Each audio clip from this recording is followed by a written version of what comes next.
Good morning and welcome to Carlisle Station.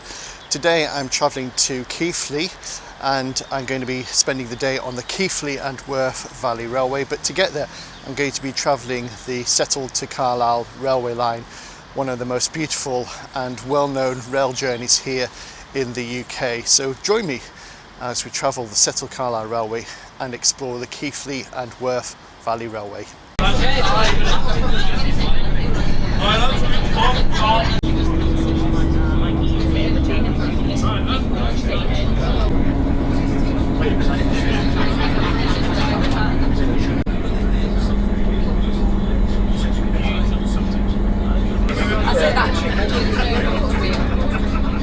It's superb. It wasn't long enough.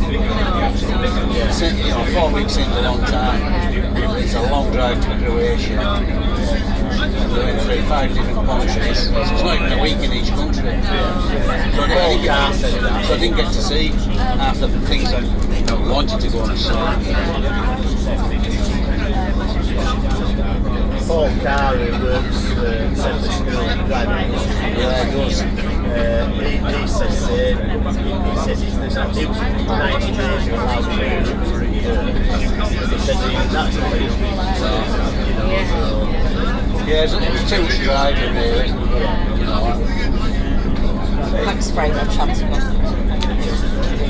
And a lot of it was motorway. Just like on M6, and I went through Germany, and spent a lot of time driving. I got to Croatia. I think we only had 5 nights in Croatia, and headed back because we drove right through Slovenia. The weather was that bad, not much stopping to do on the way back. Yeah, it was good. It's the longest we have done it back without killing each other.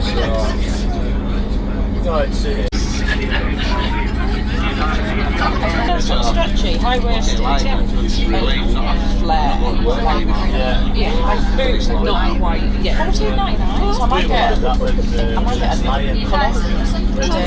I'm really difficult to get jeans to fit. I'm such a funny. You know when you just like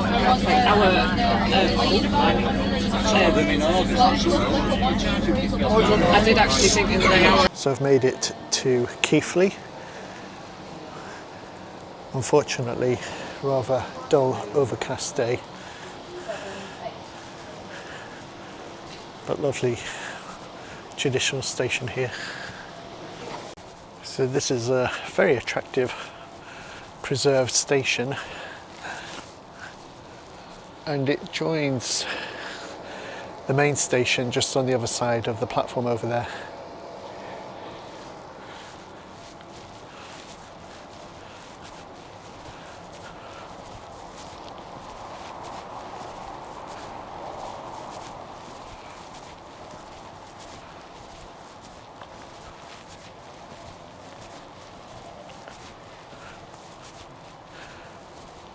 Got a turntable there, very attractive. So one of my childhood memories is associated with this railway, and it's a slightly traumatic memory because there was a fence that was broken, and I can't remember exactly where it was somewhere on the platform. And someone had broken the fence down, and I squeezed through the gap, and I was playing with someone. It's a bit like a seesaw, the broken bit of the fence that we were using playing on. And then someone from the railway thought that I had broken the fence and grabbed me by my ear and marched me through the platform and back to the other side of the railway station, to the mainline station where my dad was, where we were waiting to get a train home, accusing me of breaking the fence. And I vividly remember that. Felt very embarrassed and also very upset because I was not responsible for breaking that fence. But anyway, one of my childhood traumas, I must have been very, very young. But I hadn't broken the fence. That was something I would have never done. So anyway, I don't think people will get away with that now, marching me away from where my dad was to the other side of the station, threatening to take me to the station master. If that happened now, I think that person would have been in trouble, not me. But anyway, I was not responsible for breaking the fence. I was just playing on it. Anyway, hopefully today will be trouble-free. It's a good view of the turntable here, dating from 1884. Nice to see turntables still in use, although it looks at the moment as though this is being used as a carriage siding. So here we have the northbound service heading towards Skipton and beyond, although this train will terminate, I suspect, at Skipton because it's electrified.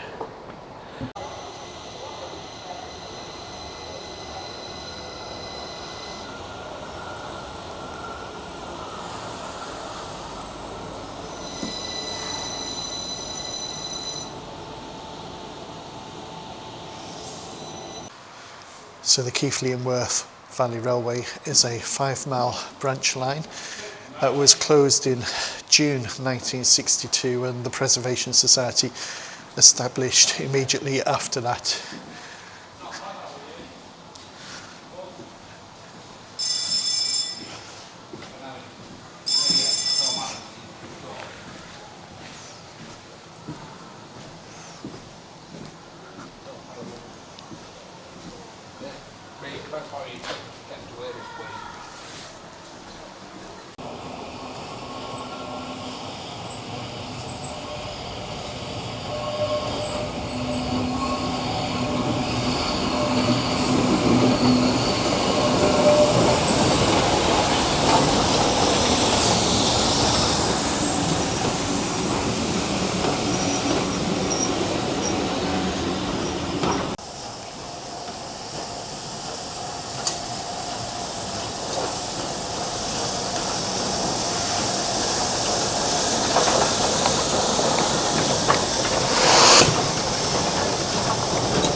The Keighley Worth Valley Railway was opened in 1867 to transport coal and textiles to the local mills, and it is the world's only complete preserved standard gauge branch line.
Keighley Worth Valley Railway is only 5 miles long, but one of the places it travels through is Haworth, and Haworth is famous for being the home of the Bronte sisters, famous authors, and Charlotte Bronte and the other Bronte sister whose name I can't remember right now lived here with their father, who was the local vicar. So I thought I'd just get off and have a little wander to look at their vicarage. I also believe it's an attractive village and worth seeing in its own right. I can imagine there's quite a few people shouting at the video because I don't know the names of the Bronte sisters. It is actually Charlotte, Emily and Anne, who lived here with their other sisters and brother.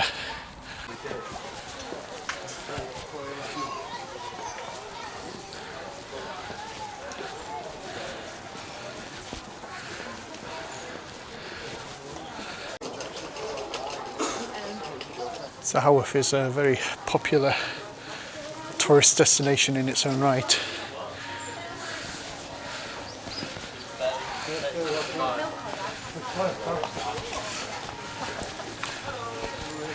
It's a very attractive little village, but also attracts many tens, if not hundreds of thousands of visitors because of the Bronte connection.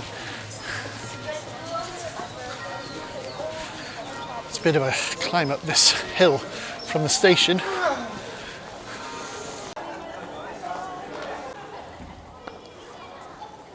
So the Bronte sisters' father, who outlived all his family, was vicar of Haworth, and we're walking through the graveyard of Haworth Church,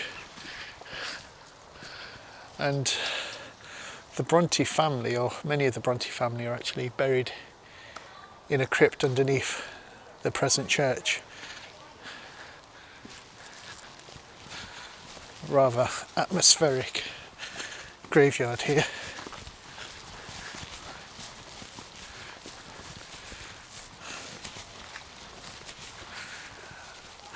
I confess I don't know too much about the Bronte family, but I know that the children all died very young, and a rather sad story, and incredible influence this family have had on literature.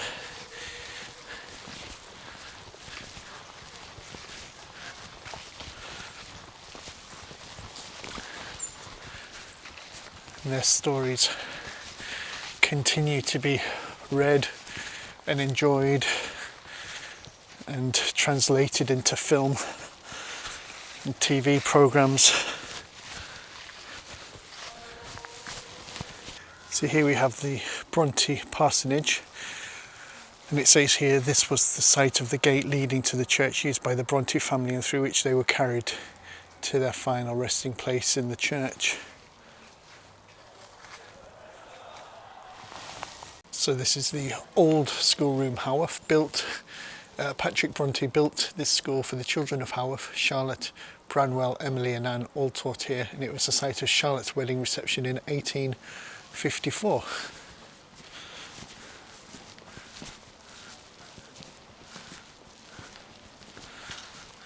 And here we have the Bronte Parsonage Museum, which I'm not going to go into today, I just don't have time for that. But I'm sure it would be very interesting to visit.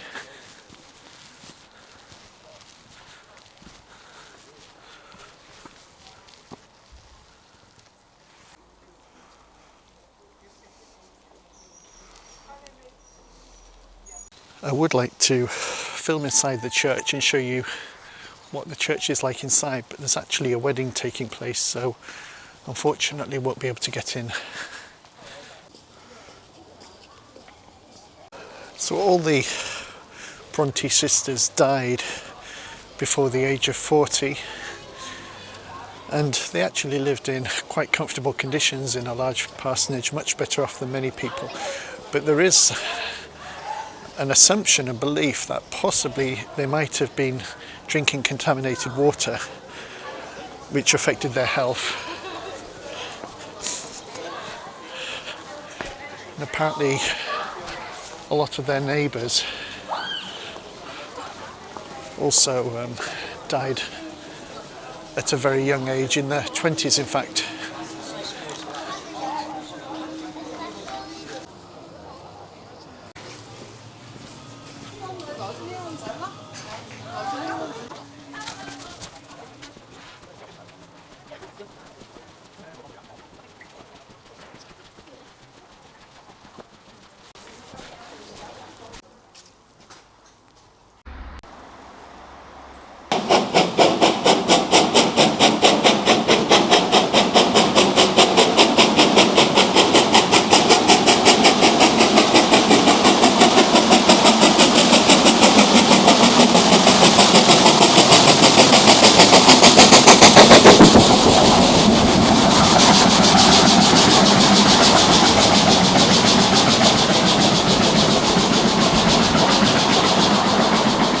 Get a very good view of the loco works here in Haworth from the co-op car park.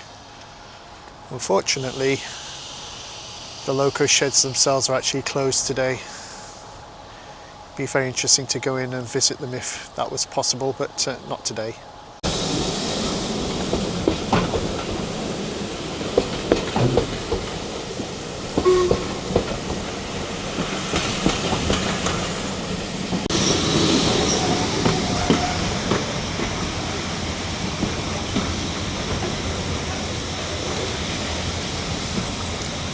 I believe it was here that they filmed the 1971 Railway Children movie.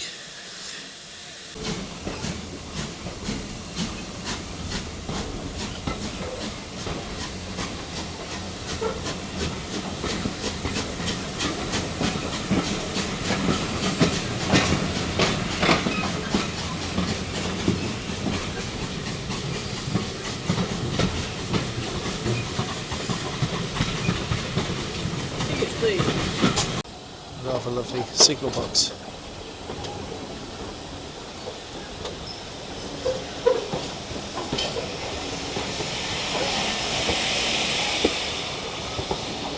So this station here is called Dammons, and they claim it's the UK's smallest railway station. It's certainly small. So here I am at Ingro station, just outside Keighley, and they've got a little railway museum here that you can visit.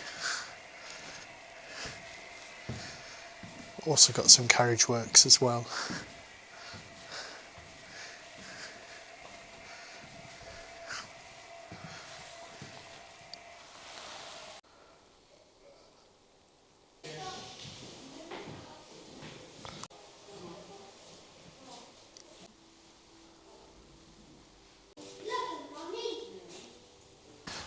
So that was the engine shed. Not long to spend in there, but now going to move down to the carriage works. That's an impressive crane in beautiful condition, 1939. Steam breakdown crane.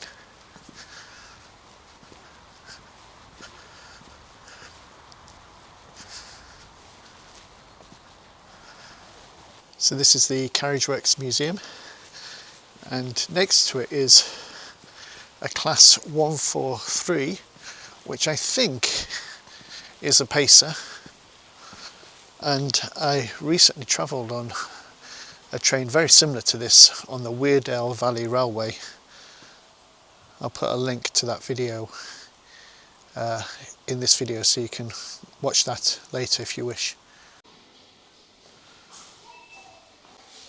Here we have a photo still from the Railway Children, starring Jenny Agutter, I believe.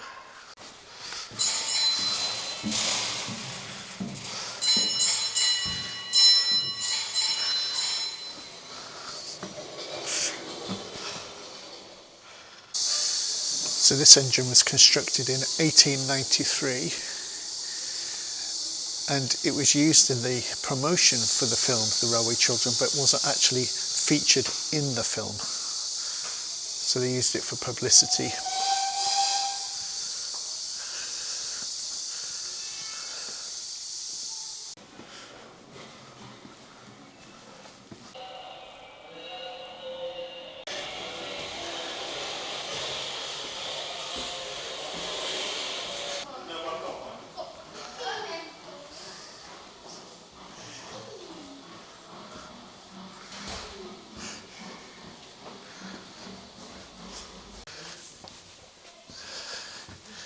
Carriages were much more luxurious in the past. Rather like these compartments.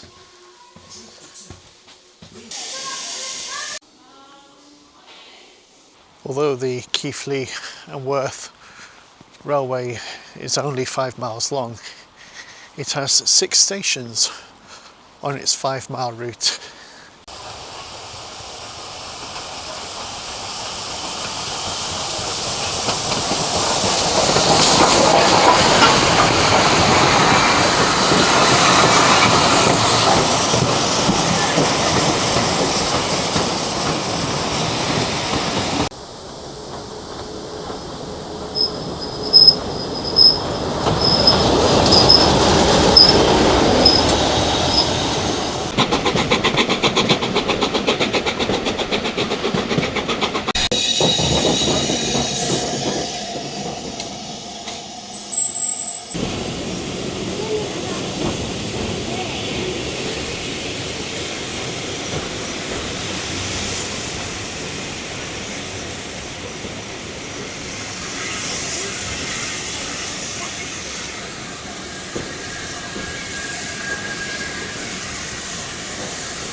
Further across.